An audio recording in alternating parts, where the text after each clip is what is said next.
people in our industry, if they want more, it's not just because they want to have more, it's because they want to give more. And I think that we rise up in influence so that we can rise up on impact. Welcome to Shift, an exclusive podcast by DSN. I'm your host, Blake Mallon, and this is where high-performing entrepreneurs and experts share their most powerful shifts in mindset, skill set, and strategy to help you accelerate your business and amplify your impact. I challenge you to be present, open your mind, and let the shift begin.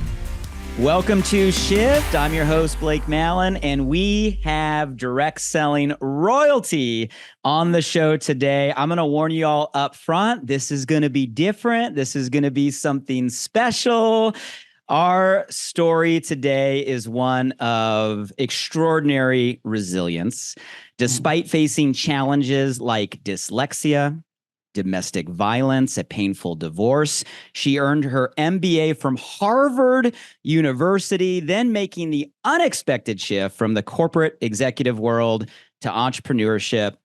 Hear me on this. She rose to become the #1 sales director out of 3.5 million women across 40 plus countries in one of the largest and most respected direct selling companies globally. And she achieved that feat faster than anyone in the company's 50-year history. Today, she's an internationally renowned speaker, success strategist, sales trainer. She's author of the book Quantum Leaps, 10 Steps to Help You Soar, where she details the specific steps on how she absolutely crushed so many personal and team records throughout her career. She's graced the stages with Oprah, appeared on CNN, ABC, CNBC's The Big Idea, and has trained entrepreneurs just like you across 6 continents. Her mission: to move ambitious people from the ordinary to the extraordinary. She's often described as energy in motion, and I have a feeling we're going to get and feel some of that energy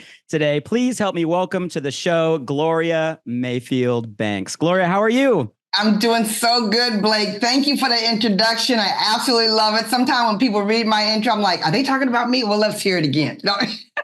So I'm excited to be here with everybody. I truly am. Thank you for the invitation. I mean, I am excited. I am honored, and this is going to be so fun. First and foremost, I mean, you perfectly are matching. Look at this color. Look at what you're wearing.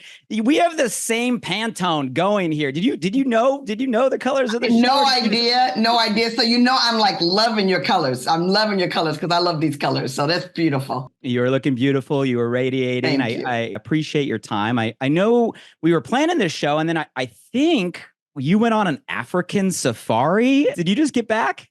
31 days in Africa.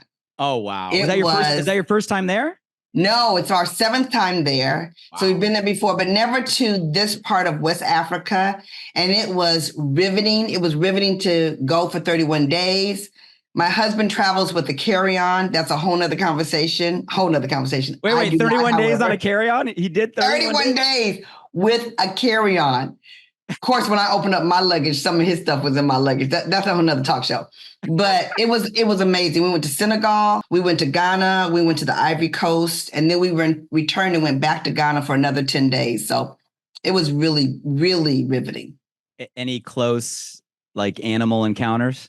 No, but we saw the water buffalo, we saw the rhinoceros, we were up close with giraffe, we saw the monkeys. We saw zebras. We saw 6 zebras, 1 male, 5 women or female, and all of them were pregnant. And he was way over there like, I got nothing else happening over here. There's no other reason for me to talk to y'all. So he was like way over there. It was hilarious. We saw the emus. I mean, some of the strangest birds, hens ate out of our hands. It was, I love the animals. I love the weather. I love the heat. I love the fact that it's not overtaken by tourists. It's beautiful. It was beautiful and it was different. And I loved it. I'm campaigning for Africa now. I mean, you're doing an amazing job. It's always been on my list. My wife and I, our family, we love to travel. I love. It was 7 hours from New York to West Africa. 7-hour flight, super fast. We were like, we're here already. And even though you knew, but it was like, wow, so fast. Well, it sounds like an absolute dream trip. I've never been, but I'm moving it up on my list after that experience share. So, Gloria, let's rewind real quick. So, dyslexia, Harvard Business School, and the absolute pinnacle of direct selling. Like, connect those dots for us. Would love to hear your story. Like, bring this together. Some of the most important parts of my story, I think, is I grew up in Detroit, a Midwest city. It was fabulous growing up, middle class. My parents were very intentional about our self-esteem. So I can't thank them enough for that. 4 girls. We didn't see entrepreneurship anywhere in our background. No aunts, uncles, parents, nothing. All 4 of us are really strong, winning entrepreneurs in very different industries, but we all are. So in the 7th grade, they found out I was dyslexic. And the story goes, my mother and father were teachers at one time, but my mother's a teacher this time. And my teacher called her into, a consultation about me and said, there's something about Gloria, she gets it, but she don't really get it. Like, she don't really get it. So I had a hard time. I had a really very hard time. But if you find out about dyslexia, and I do talk a lot about it, most people that are dyslexic are very smart. They just don't know how to read. Like, reading is overrated. Tell people reading is overrated. Math is challenging. So anyway, I go through some special courses in high school. I excel when I'm given the opportunity to be trained correctly. I go on to college at Howard University in DC.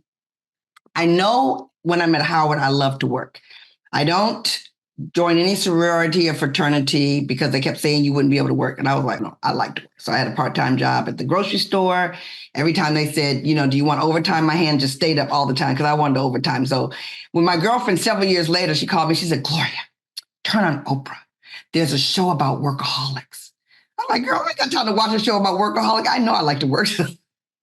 I just kept going. So anyway, I get a job with Polaroid. It's a great job. But after 2 years, I think I want more. So that's when I go back to Harvard Business School. And let me tell you something, Blake. When I was at Harvard, it was first the school itself earns its reputation appropriately. It is the hardest thing I've ever done in terms of education. Super, super hard. And I almost lost it because in the finance course, I just couldn't get it because it was numbers, it was reading, and it was speed. You had to read and do a written exam in 4 hours. So, but anyway, here's the big lesson I learned there. The big lesson was ask for help. There's so many people who want to help. And so for some reason, we don't want to ask for help. I thought it was going to get me in trouble. So anyway, I asked for help. He said, Gloria, you really do understand it. You just don't know how to articulate it back because of the time frame and the pressure, blah, blah, blah. So he helped me. I went on, finished that, ended up going to sell computers for IBM and became a top seller for IBM at that time, and then went on back to work for Harvard Business School. And in the middle of that, my girlfriend has a party and bam, there it goes. And it starts. And I can honestly tell you, I've always been an ambitious winner. So that's what this industry did for me. It brought out the natural desire to win in me. And from then on, I just started breaking records and I fell in love with breaking records. Well, I appreciate you sharing your story and being so open about it. It made me think my son who's at school right now, he's 8 and today he has reading club, and reading club is what they call the extra special help. And we've had to get him the tutor a couple days a week and bright kid, but he's just struggling with that specific topic. So hearing your story and what you've done to overcome and then you said Harvard like it's nothing. I mean, it's Harvard, right? I mean, so you went from Harvard to the top of Polaroid, a large corporation, to direct selling. Take us to that moment when you walked out of a successful corporate career into this direct selling business. Did people think you were crazy? Oh, okay. So let's say this. Everyone needs to know that anything you've done, anything different than the people that are around you, they think you're crazy. You want to move to a different part of town, they think you're crazy. You want to buy a new car, they think you're crazy. You want to get your hair cut, they think you're crazy. So that's our norm. And how you handle that norm is what makes a difference. I want to say this because we touched on it in a minute in terms of domestic violence. And I tell people I was in domestic violence for 10 years. And my very first day at Harvard Business School, it was with a black guy. I tell people that when they see me, they see a very smart, successful, ambitious woman with an optimistic attitude that was in domestic violence for 10 years. And the reason I talk about that so loudly, Blake, is I believe the number one challenge we have with domestic violence is silence. So if you can speak out about it loudly and not be afraid that you either have been a part of it or you've seen it or it's touched you in some way or someone that you know, it's important that we talk about that. But when I take that optimistic attitude, which kept me there for 10 years, it's going to be all right, I can fix it, and I transfer that over to a network marketing business, that same optimistic attitude that served me poorly in a domestic violence situation served me well in my career choice. And so when I tell people there's always a hard side and a light, a dark side is a dark side and a light when it comes to almost anything in life. So that was my story. And I didn't start network marketing to end up at the top. I didn't even start it to be really successful. I started it just to make a little extra money to keep my kids in daycare. We're 13 months apart. And if you knew my children, you would have given me the $200 a week. I just wanted to make a little extra because everyone was telling me that when I went through when I went through a divorce, that my life was going to change. And I didn't want their life to change. So I just started to make a little bit of extra. I did not know I needed fun. I didn't know I needed friends. I didn't know I needed excitement. I just knew I needed a little extra. So that's how I started, for just a little extra. Well, such an inspiring story. So, on people that hear where you got in this career, I mean, it is the pinnacle. I mean, number one out of 3.5 million, and you got started just to support, right, as a mom supporting their kids for daycare. You never know, who's enrolling in your community. Just because you opened this up, and I felt your story when you said that silence is the enemy, and we never know who's listening to this show and what people are going through. What made you make that shift in that relationship after 10 years? Like what was the deciding factor that said enough is enough and you wanted to begin a new chapter? I'm just curious if you can take us there because we might learn something. Like that was a great question because I tell people I wasn't strong enough to lead for myself. It was bad before I walked down the aisle, honestly. And I stayed in that for whatever reason. I couldn't lead for myself, but God woke me up in the middle of the night. He really did. And he said, if you don't get out of there, this is going to happen to your daughter when she graduates from prom. That's what I heard in my head.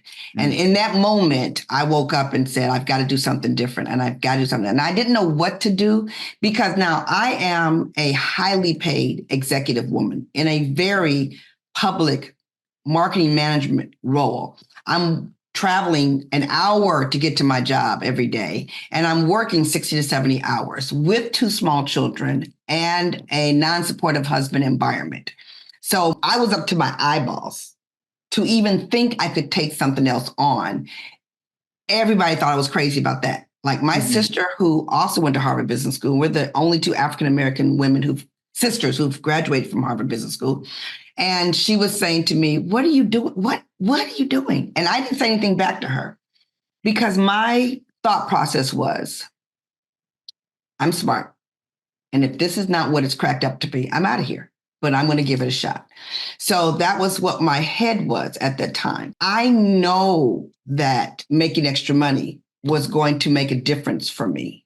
And that's where I was going for. But it didn't take me long to see that it was the environment that I really needed, more so than I needed the money. But I am one of those people that is inspired by extra income. And I always tell people, I'm not inspired from you to get more money just to have money. And it's not for the material things. I really do believe that when you make more money, you change the food you eat, the security that you live under, the stress is reduced because of the vacation time or the support, the help that you can get. I just don't think that some people understand that increased income changes massive decisions that you make, not just the extra beautiful things you can buy, which is what sometimes we show. Social media and all that kind of stuff shows those things, but it's the underlining things that happen for us. So for me, that's what happened. But to make that decision, the other thing I saw,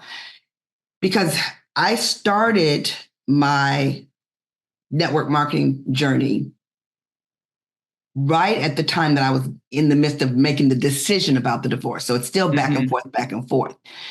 What I saw were happy people. What I saw were people who were willing to tell their transparent stories. What I saw were people who had a lot going on and were willing to take on more. So what I want to be in my life is a role model, because I know what role models did for me. And so that made a major difference for me. Well, Gloria, you are beyond a role model for many, many, many people. And thank you for speaking up on tough topics, right? To share what you've been through. And I think everybody can relate, whether it's a challenge of dyslexia or domestic violence or our own version of the stuff that we're in. Right. Your story is an inspiration. It's an inspiration. You know, you mentioned your beliefs around money, right? And that was some powerful statements on how you view money as a kind of a path of freedom. Did you always have that paradigm around money, or is that something you developed? I think I developed it when I started building my team and needing to explain to people why this was important.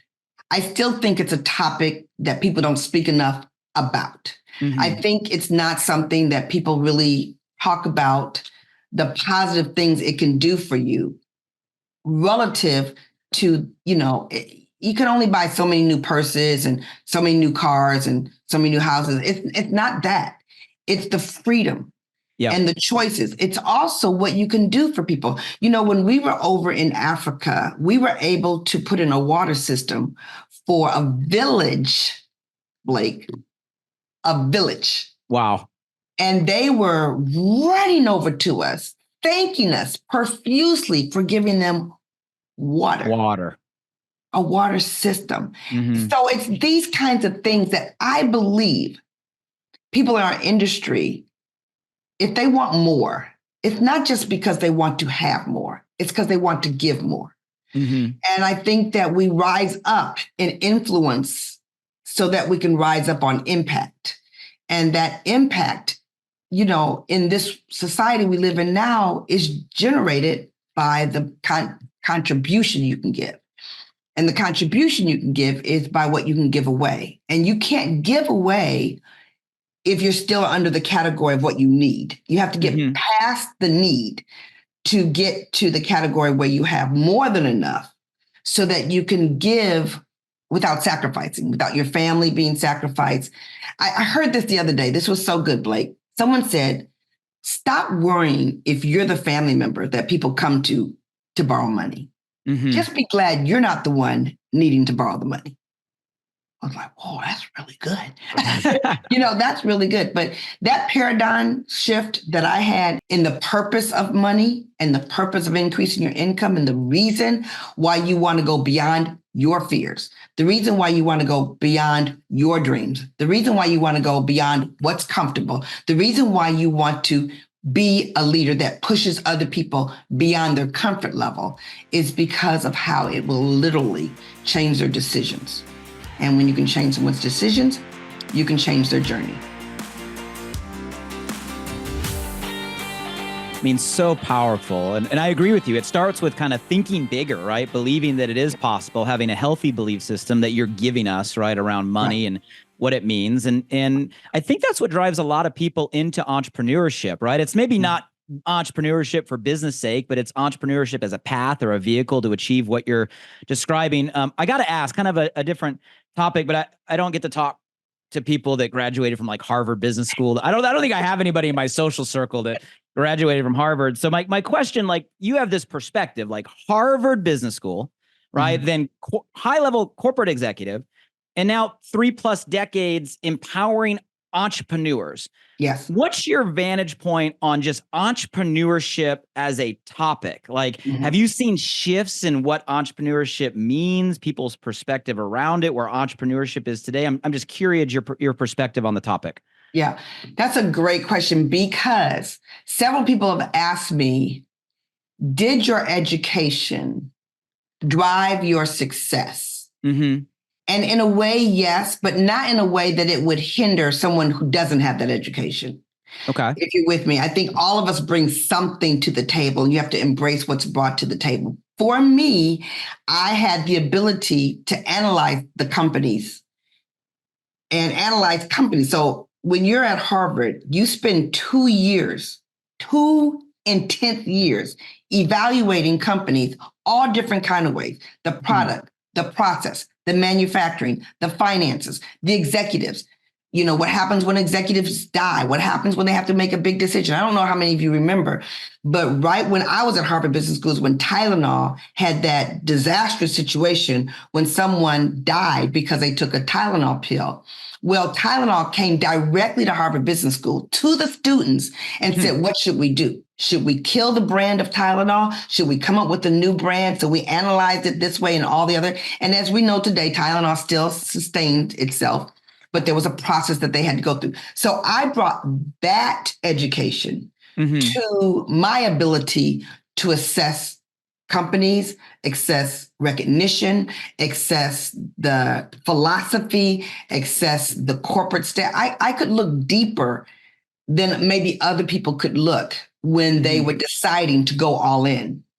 So every time when I recognized that other people told me to be careful, it's because they didn't understand. People will tell you to be careful, like driving to New York if they've never driven to New York before. They will tell you to be careful to do different things. The be careful is really next to don't do it because they don't understand it. But because I understood it and because I believed that I would continue to evaluate as I built, as I went deeper, I would continue to evaluate. And I think that that was probably an advantage for me. When I went back to the school several years later, you see, I had studied my company when I was there as a student, and I did what other students do. You studied the company, you took the test, you forget about it. You go on to something new. So I studied the company. I knew what was going on. I went back to the school several years later. They did a case study on me. It's called Gloria Mayfield. And that study is trained in textbooks to many, many business schools worldwide. But they said to me, and they said in front of the classroom, this is what she does, and she will probably make more than most of you in this classroom because of what. So they evaluated the industry. They knew the industry, they knew the company, they knew all the things that we look at. So I had several people that I really understood their integrity and really understood their brilliance say that I was making a good decision. Yep. So that just helped me as well. Well, a couple of really important points there, right? And I love how you kind of shifted our mindset around be careful, right? Or advice not to really as a lack of awareness or lack of education. Right. But you said something also really important that yes, your education helped you look at things maybe in a different way or a critical light, but you also said it wasn't something that was maybe required or mandatory. So my direct question for you, Gloria, today, like fast forward to today, do you think anyone and everyone can really become an entrepreneur if they want? And then what limiting beliefs do you see get in the way of people making that leap for themselves? Limiting beliefs. Everybody has it. Probably 2 or 3 people I know who don't have limiting beliefs, but the majority of us have limiting beliefs at some path because there's always people who are bigger, who have done more. You know, I'm not Jeff Bezos. You know, it's just there are people that have done bigger things than me. So I think we all have them. But the characteristic you're looking for is how do you let your limiting belief stop you? Okay. How do you stop it from letting your courage muscle be strong? Because you have to have courage to create confidence, and confidence increase will give you better choices. So I think that if you put yourself in the right environment, that's why I tell people, put your body in the place and the space where it can be shifted. And that's why I've always thought events were important and being around people who believe bigger than you and see bigger than you. It's your responsibility to know that you have to get there because by yourself, you cannot grow your limiting beliefs. You have to borrow other people's belief until you have it inside yourself. And so I think that, can everybody be an entrepreneur? My answer to that is, it depends on how hard they're willing to change and try. I don't think change necessarily is hard. I think that they haven't looked hard enough at why they want to do something. We do a lot of things in our lives that are hard, but we don't dwell on that because we want the results so much.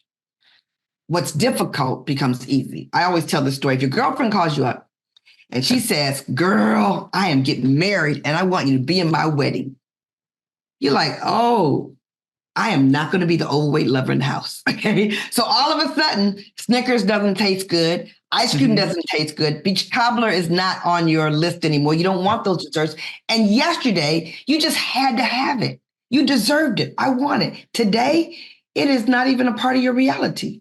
So if you find the motivation, because people ask me sometimes, Gloria, what's more important? Is motivation more important or is discipline more important? I personally think motivation is more important because motivation will get you on the grind where discipline starts to sit in.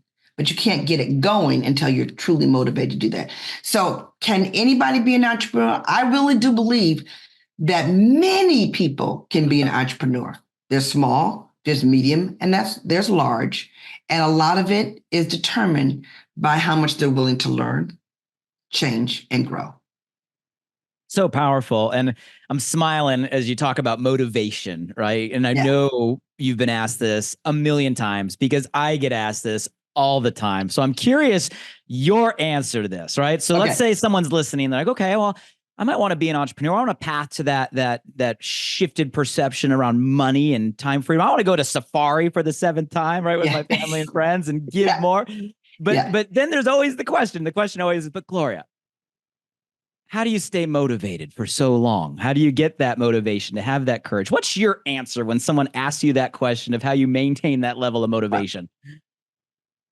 Like, you're just good at this. I just want to let you know that you're really good at this. I think that the reason people lose their motivation is because they're not willing to pick a right now passionate goal. I think there's so much inside a right now passionate goal, not something that you're going to achieve in 3 years or 5 years, but can you get passionate about what's right in front of you? Can you get passionate about what's important for the next step? When you can learn to win and celebrate I love that. yourself and others in the next win, you don't get confused. Passion erases distractions. Wow. And we've seen it so many times where when you want to win something that you're passionate about, and it's not just winning. I tell people, if you have movers, we've all moved at one time. When you have the movers coming on May 1st and it's April 25th, you don't feel like it. You go to bed. I don't feel like packing. I don't feel like it's the 26th. It's going to happen. I don't feel like. On the 30th, you are up all night. You don't get tired. You don't think about you're not seeing your friends. You don't even want to eat. You're so busy packing, because the goal of the drivers showing up on May 1st erases any distraction of anything that might have stopped you before. You can find boxes at 2:00 in the morning if you need them bad enough. We've all been college students. You can find what you need. So if you ask me what stops people from being motivated, is they don't understand the magnitude of picking what's next.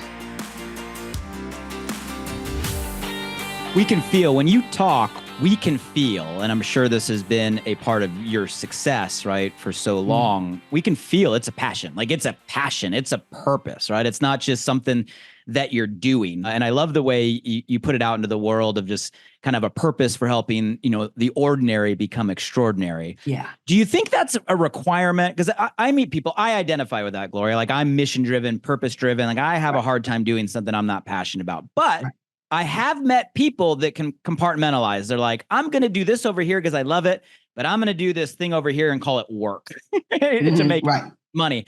Do you think in this space or in entrepreneurship in general, do you think that we have to tie our passion or our purpose in what we do? Do you think that's a secret to your success? Yes. And let me tell you why. I think that passion is required for growth. Mm-hmm. So you use the word success, which is different than doing something. You can do anything. I mean, you can do a lot of things. You can do things.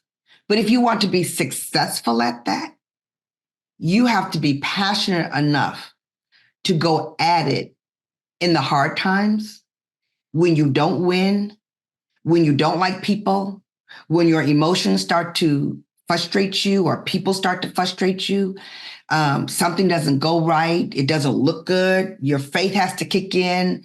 You know, there's a lot of components. Family, let's talk about family. I was married with 2 small kids. Then I was a single parent for 7 years. Then I took them on vacation to Disney because, you know, you don't get Mother of the Year if you don't take your children to Disney. So I take them to Disney. I meet my husband, Ken. We have a long distance relationship for 6 years. We get married. We're getting ready to celebrate 28 years of marriage. Oh, congratulations. But thank you. With a blended family of 4 and 5 grandchildren. So it's, you know, life is like this. And we can't talk about success without talking about how it affects your family and how you have to pivot and turn. But you can quickly go back to the interruptions that families, friends, dynamics, life, weather, blah, blah, blah. You can get back on track if you're clear. And clarity comes from a passionate place that you know you want to get to. So can you do it without passion? Yeah, you can do it. But I don't know many, if any, successful people who really calibrate what they describe as success without backing it with some form of passion. So what advice would you give to the person right now that's just having a hard time finding their purpose or their passion in what they're doing? What advice do you give? Okay, so first I tell them, you have to know whether you're in passion or not. And everyone doesn't stay in passion 100%. It's important. You know, we're not saying that you stay at that level like every single day, all day long. No, but you do have to know that you're not in passion if you can't wait to go to bed and you don't want to get up in the morning. People who like, oh, I need one more half minute. You know, give me a half an hour, give me an hour, you know, just one more second. And they jump out of bed because at night they got ideas and they want to implement them in the morning. That's a high form of passion. I tell people, if you're not sure, ask those who are closest to you. Ask the people who've watched you and ask them, what do you like? What is that you talk about all the time? Where is it that you find you want to make a difference? When you can have other people help you identify for yourself. You know, you always talk about travel, or you always talk about children, or you always talk about seniors, or you always talk about gardening, or you always talk about decorating. What is it that you really love to do that maybe you don't know that's your passion because you didn't have the income or the confidence to go towards it, but it's something you like. It's got to be something that you like. It's got to be drawn out of you sometime if you don't know how to pick it out yourself. And then you pick how to make a difference. You guys, you can create passion out of, I want another couch and I want to pay for it a certain way. You can create, I remember helping a woman. She was really strong. We were in church together and she does sign languaging. And so we just end up talking. We end up talking. She's in direct selling as well. She had gotten to a strong mid-level, but she wanted to pop up to stronger. And she didn't know how to create her passion. So I started asking her about her life. And she started telling me about it. She has a sister, and her sister lives in the Northeast, and her sister has 4 kids, and they really want a house, but they haven't been able to create a house, and they don't never go on vacation. And we kept talking. I said, well, why don't you pay for their vacation? I said, no, really, like, you don't need it. You just said that your need does not drive your desire to grow. But her sister, taking their 4 kids on a vacation that they never get to go on because they're saving for a house. Man, when I told her how to make the phone call, how to create it, this is something that's she called her sister and the husband started crying. You would do that for us? Yeah, I mean, now when she goes and does her business, it's on a whole nother platform. Her passion went through the roof. Her acceleration in her business went big because she could also tell the people around her what she was doing with her income that had nothing to do with her, had nothing to do with bills. Let me just say this. No one likes to work for bills. I don't care if you don't have money. Working for bills does not cause passion. It's got to be something else. And the extra income you make will pay for your bills. Mm-hmm. But if you're driving your business to pay for bills, it's not going to work. It's not going to drive passion. Gloria, I love how you keep reminding us through your stories and your experience that it's really not about us, right? I mean, I think you said earlier that for 10 years, you didn't have the strength to make the decision for yourself, but then thinking about your family and your daughter, you made the shift. And now you're saying, right, to find our passion, it's going to be about giving more, right? Your example of water, right, to the village in Africa. And I think that's just a good reminder for all of us to find something greater than us and connect it to a higher purpose. But I want to rewind because you also mentioned the seasons. And I know you're over 3 decades at the top, right? I mean, playing at the highest level that people could ever aspire to play in this channel. And I know 3 decades plus, you've gone through some seasons. If you're willing to take us, I know you got the trophies. I know you got the medals. I know you got the trophies. Anybody that Googles, right? I mean, #1 in one of the largest companies in the space for so long. But can you take us to a winter season? Like, was there a winter season where self-doubt was high, setbacks were high? What was it like? And what did you learn in that moment that maybe we can all get some advice from if we're in a winter season right now? Yes. I tell people, you cannot win if you don't understand how to lose. And there was some losing times, and they weren't just in business. Like when my son was 16 years old, he's getting ready to go into his senior year of high school. He's a huge football star, doing great, but started hanging out with the wrong people. So, when your kids start hanging out with the wrong people, you immediately start blaming yourself. Like, what in the world? So I looked at him, I said, do you think mommy has all of this to lose what's most important to me? So I, in that moment, shipped him off to an all-boys military Christian academy where they pray every day at 4:30. Okay. He was like, woo! In that season, though, I start blaming myself. I start wondering what's going on. It was a winter season for me. But because I had mastered my income, I was able to do that, switch quickly, put him where he needed to go. From that one school, he learned how to write really well because, I couldn't teach him how to write. So he learned how to write really well. Now he's a phenomenal lawyer partner at an incredible law firm.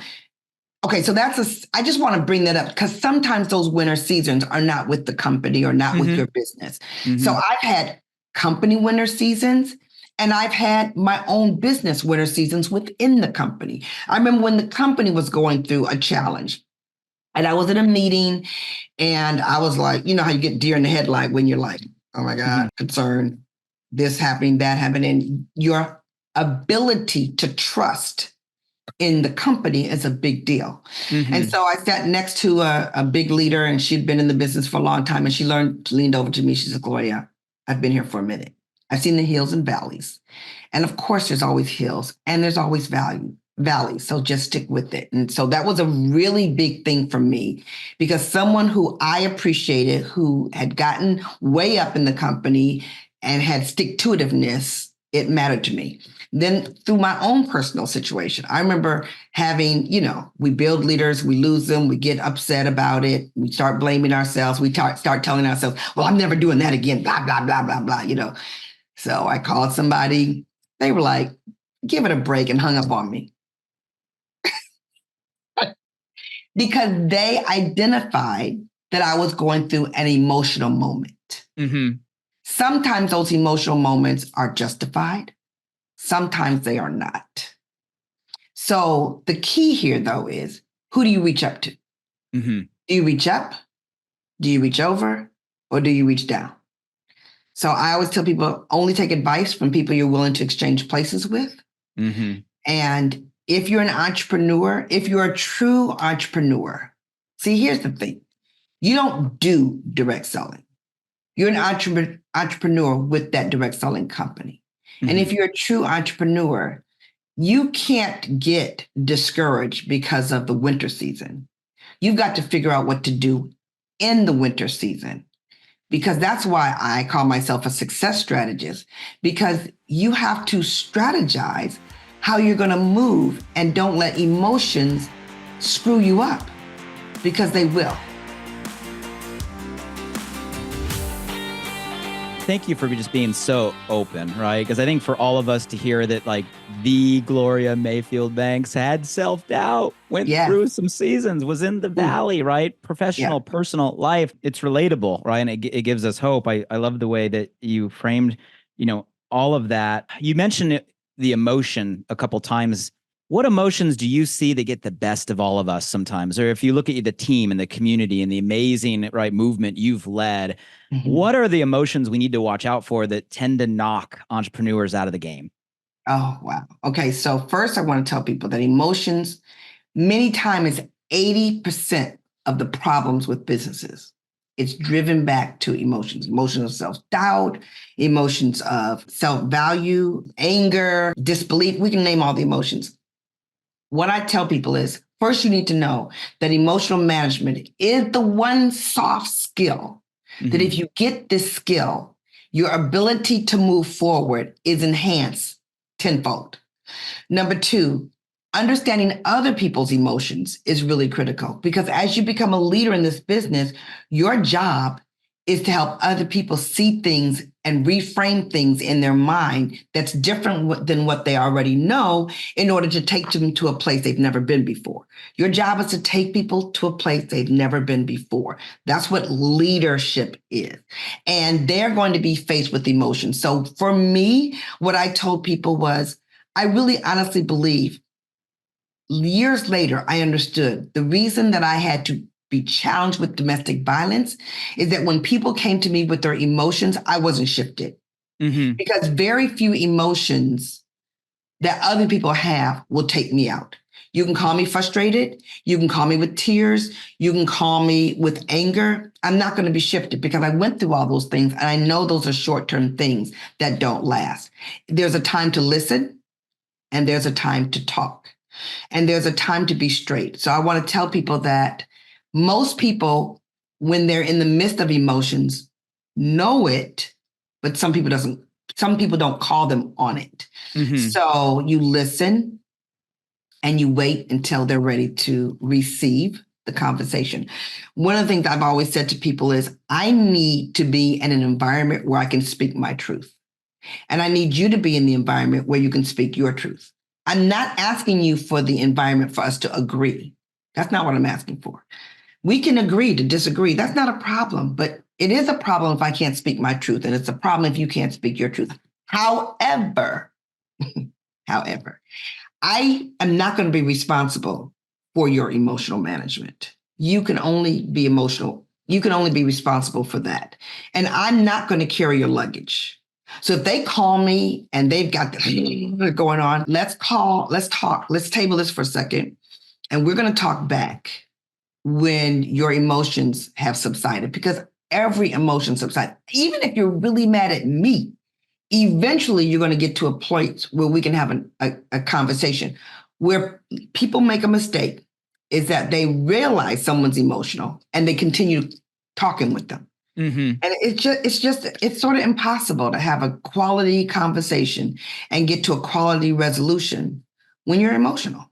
Well, let's go to the opposite side of that, right? So energy and motion, right? And we can feel that from you, right? I mean, you radiate, you transfer, right? We get this.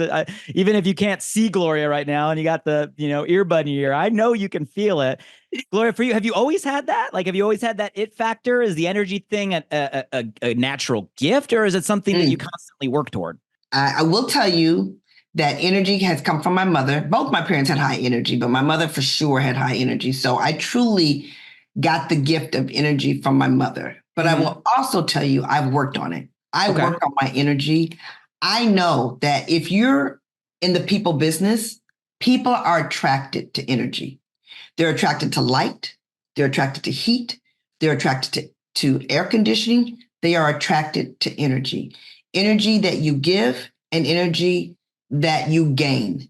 And some people don't understand that. So when you walk in a room and people choose not to throw their energy, other people perceive that and they don't like it.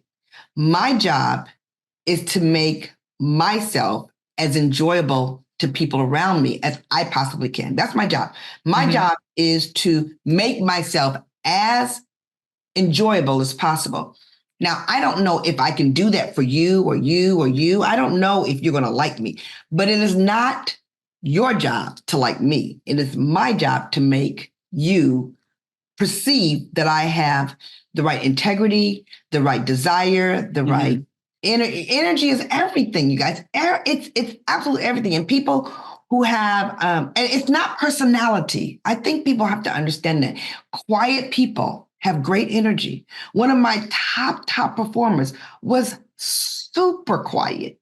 And as fast as I move, that's as slow as she moved. Like, girl, I know you want some. It was a totally different clothes than I had. My clothes were like, girl, you know you want this. Go ahead and get it. And totally different clothes. But she had an energy and a commitment to making other people feel better with what she had. So energy is really a lot, Blake. And I've worked at it and I've caused other people to work on it. You know, how do you want to exemplify your energy? How do you want to show your energy? How do you want to handle the mic? How do you want to greet people when they walk in the room? These are things that were worked on. I think that soft skills are required to make hard results. And I think we talk about the hard results and we talk about the skill set, but sometimes we don't master the soft skills. And energy is one of them. Emotional management is another one. There's skill sets that are required to work with people. Well, let's keep going down that path of skills. I love what you just said, right? And I love that you said anybody can have a positive energy. And maybe to some it comes more natural, but it's something that can be learned and can be worked on and can be felt. So I appreciate all of that. Emotional management, we all are guilty of the emotional roller coaster, and every leader on this line knows that that's something we can develop and help other people with. You mentioned confidence a little while back, like that. Yeah. Let's go there. Let's say, okay, I'm minding my energy, I'm working on my emotions, but someone looks at you just glowing and go, well, Gloria has this confidence, right?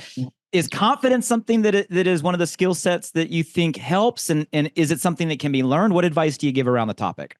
Yeah, I think confidence is critical. Confidence is critical and confidence is learned. And everybody has confidence in some areas. And everybody lacks confidence in some areas. Everybody does. So you can look at yourself as an adult and you can go back and you can pick times when you worked on something to become confident. To become confident in it. So when you strategize to pick where do I need to become confident, you can't gain it all at once. You can't be confident over here and over here and over here. You pick which area you need to become better at. Trust me, as a leader, I knew there were other areas that I had to become good at. I had to become good at recognition. I needed to become great at the ability to motivate. I needed to become good at being a teacher. You just don't stand up and say, I'm a great teacher. No, you become good at teaching. It's like people who say, I'm not a born salesperson. No one is a born salesperson. Everybody becomes a better person at sales because they worked at it. And if you choose not to work at it, absolutely you're not good at it. So confidence is something to be good.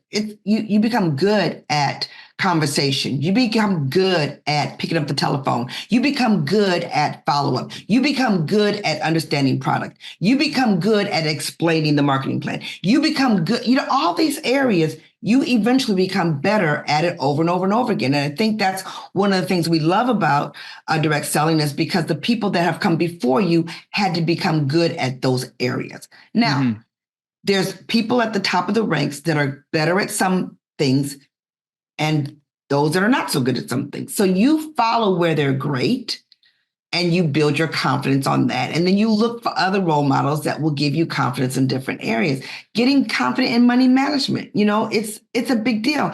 I remember going through a divorce, Lake, and I wasn't that strong at the money. I was very scared of it. In fact, I was scared. I didn't know what I was going to do. How blah, blah, blah, blah, blah. I brought in this woman who took my bills and put it all together. Something that I went to Harvard and I should have been able to understand, but I didn't.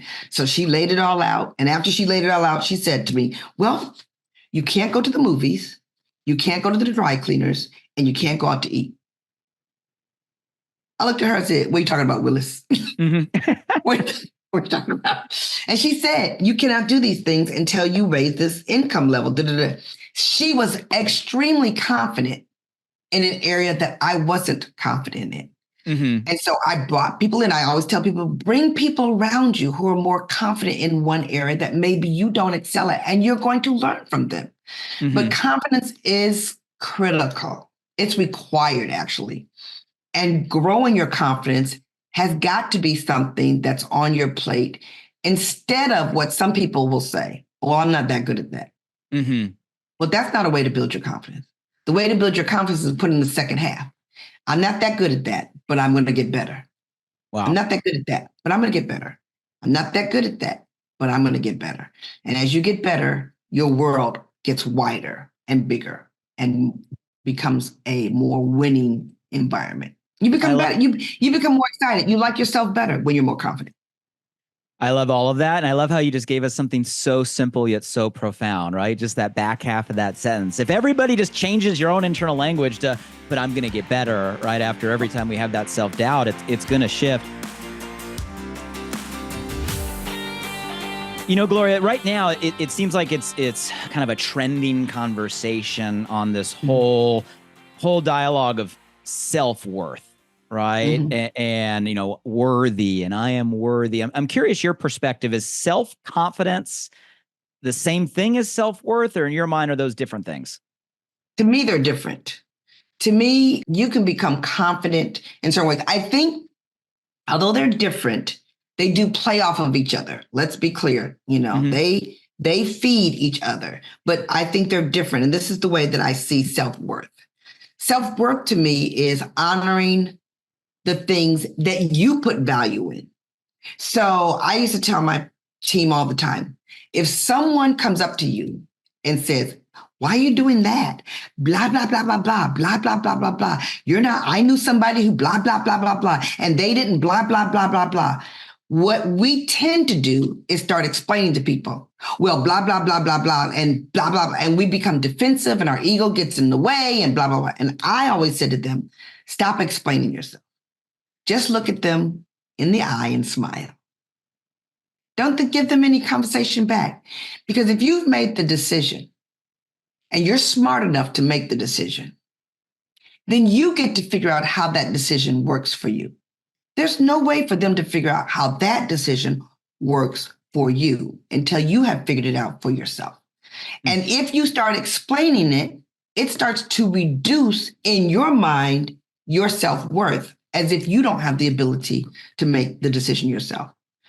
That's different than confidence. Confidence is knowing what I know and what I don't know, and what I'm going to do with what I know and what I'm going to do with what I don't know. When you don't know it, you get to decide whether you're going to learn more about it or not, and what you're going to do with that. And it takes courage to build your confidence, because you're going to have to dig in areas that you're not familiar with. And growth is working in areas you're not familiar with. But that self-worth is driven to say, I deserve more, and I'm going to get more. And I'm going to find the courage to get more so I can build the confidence so I can get more. So that's how they work together in my mind. So good. And I appreciate your perspective on all of that. It's such a timely conversation. And we need both, right? I mean, the goal of what we can do within this channel is to grow both our own self-confidence, our own self-worth, and then empower other people to do the same. And I love how you're giving us simple steps and frameworks to move forward. I want to be mindful of time, and I want to leave some time for you to share closing thoughts on anything you want that's on your mind or your heart. But before we do that, can we just do a rapid fire round? I'm going to ask you 3 questions and just like quick answers, like first thing that comes to mind. Is that okay?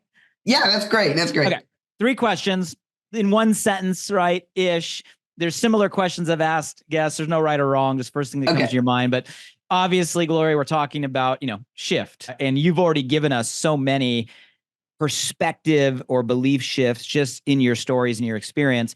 But if you were to distill down into like one of the most significant shifts, you went from telling yourself one thing to telling yourself something else that has helped you professionally get to where you are today. What one shift comes to mind? The number one shift that comes to mind in that is how I choose to perceive it, and my desire to bring people on because of what's in front of me. The bottom line is that there's a zillion people, and I just got to say, there's a zillion people. And so there was one time when it was a winter season, as you called it, and I was losing. And I went to an event, and they, how they play that sappy song at the end, "You're going to be great," and you start crying like, oh my God, it should be me. And I'm telling you, I went from a losing season to an incredible winning season in 4 or 5 months.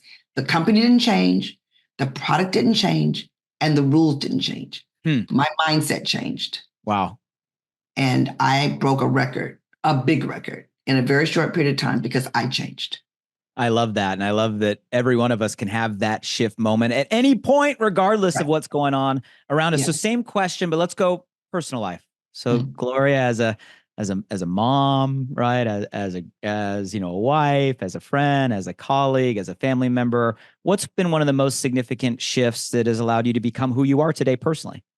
It really came from my father. I tell people this all the time, that until you decide to be your best you can't be the best for other people. You can't be the best mom. You're not going to be the best wife. You're not going to be the best friend. So everyone's giving you great advice on what you should do. But until you really sit quietly with yourself and decide to bring your best, if you want to be the best for your family, for your children, for your career, you've got to learn how to be okay with being your best. And it takes a skill set and a maturity, but listening to other people's opinions all the time could really kill you. It can really kill you. So the shift I'd love people to make is to learn how to sit quietly and being able to make their own mistakes and learning from their own mistakes so they can be their best self for themselves, their family, and their community. Beautifully put. Last one is kind of a visionary question, right? So I know you're a huge advocate of this entire channel, right, and this entire profession. Last statistic I read, I think there was somewhere around 115 million entrepreneurs, right, in the direct selling channel, all calling us ourselves different things, right? Every affiliate or distributor, or promoter, or consultant. If you had the power right here, right now, Gloria, to you could snap your fingers, you could give that smile, and instantly and immediately you could give every single one of those direct selling entrepreneurs all across the world one belief shift right now. What gift would you give them? I would give them the belief that this industry is a real, powerful, sustainable industry. And the only reason there are doubts is because other people don't understand it yet. And although they should understand it, they don't understand it. Why they don't understand it, I don't know. But I do think that we still walk in a world where people are like, I don't understand it. And that causes too many of us to question it, versus looking at the million of people that you just said are in our industry and have proven over and over and over and over and over and over and over again that it's a phenomenal industry. And it will provide people what I think of the 4 key things is more income, more freedom and flexibility, personal growth, and strong relationships.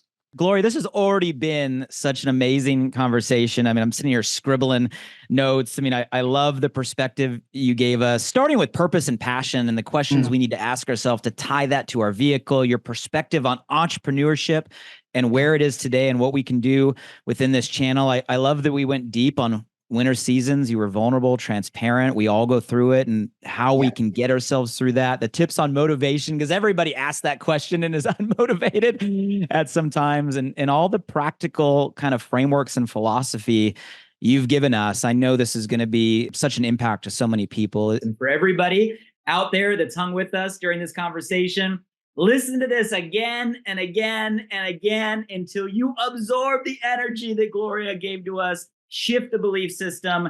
And I know, right, a brighter future is in store for you. And I challenge all of you. Who was someone that came to your heart during today's dialogue? Maybe someone that's in a winter season right now or dealing with some of the things that Gloria, right, has lived through. Maybe someone right now that has a vision to become number one, right, in their company or build a massive movement like Gloria has. Whoever came to your mind or your heart, please share this show. Give the gift, right, of the shifts that Gloria gave us today. And you can share on all the platforms. You know where we are, on Apple, on Spotify, on Audible. And as a reminder, you can find today's episode and all episodes on directsellingshift.com. Please share the show. We are here to make an impact, and a shift is a gift. And you can help us grow that impact by sharing with people you care about. Gloria, thank you so much for your time and your energy today. We appreciate you and everything you've poured into us. Appreciate you so much. Thank you so much, Blake. That was great. I love the shift and I love what you guys are doing. This is powerful.